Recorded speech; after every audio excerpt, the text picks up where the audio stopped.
So in 2012, you remember the London Olympics, of course the best Olympics ever, right? At that time it was Ramadan. I don't know if any of you remember it. My still remind me that they were fasting that day and we went to the row and we got tickets. You know the random ticket ballot thing, we got tickets for that.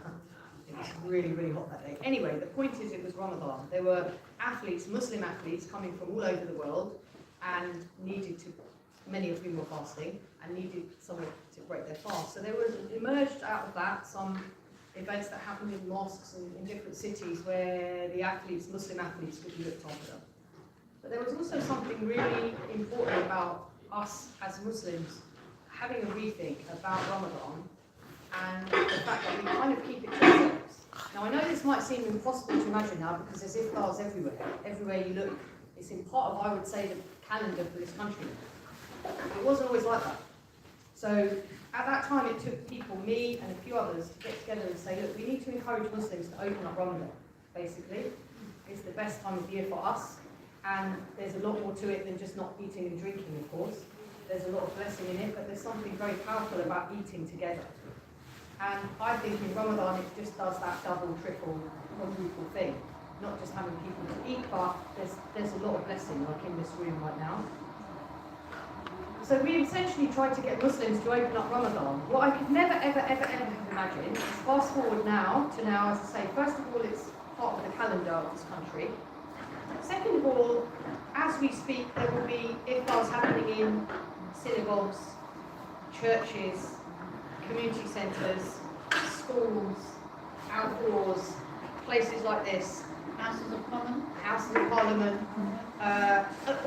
Like anywhere you can think of. I remember going, one of my favourites, I go to all these shiny ones. Actually, this for me is, well, this is shiny, but this is lovely. I went to a primary school once, sat on primary school size chairs with the head teacher and parents, and you know, at Beechwood School on Friday, about 150, 180 people, many of whom not Muslim.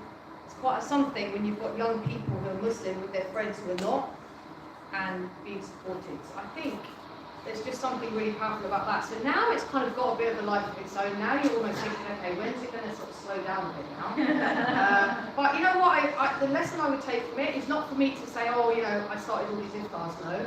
But what I did do, two things. One, started something that I believed in. So just put the spade in the ground and broke the ground. You know, sometimes you need people that can just do that thing, like for the first time, do that thing.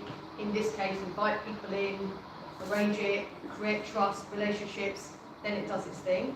The other one is to just keep going. So consistently show up and do the thing. Most of what I'm talking about, there's no money involved. It's not, I don't get paid for it. It just is what I believe is the right thing to do. Now for all of you, every single one of you will have the thing inside you that's that.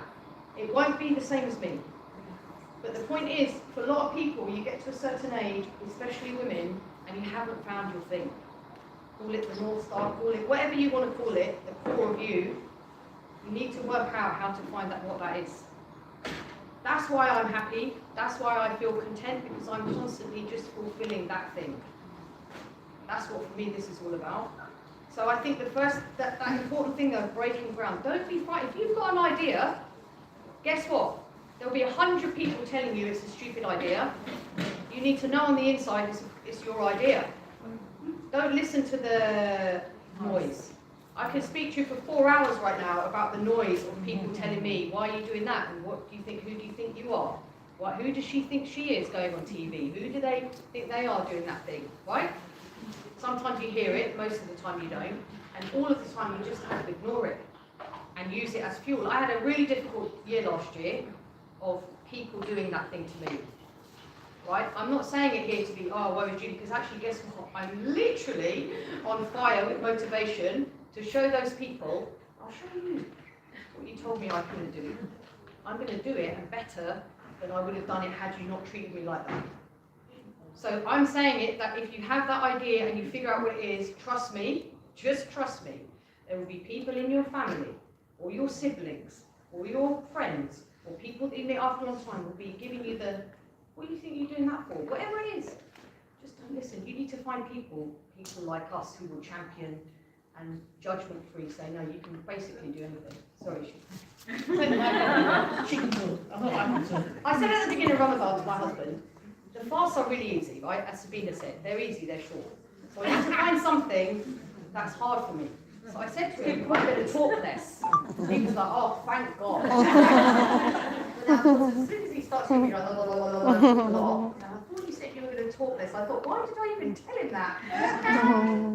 Well, it's always beautiful to listen to you. And the voice notes I get can run up to 9 minutes. I got was 13. Okay. 13. Thank you. I'm sorry, 14-minute Why are they all I happy didn't get a 14-minute one. Lemmings, right. But again, Claire's here and we did a vision board session and we want to repeat it. Yes. Ikigai and everything that you just touched on about find your thing. And again, close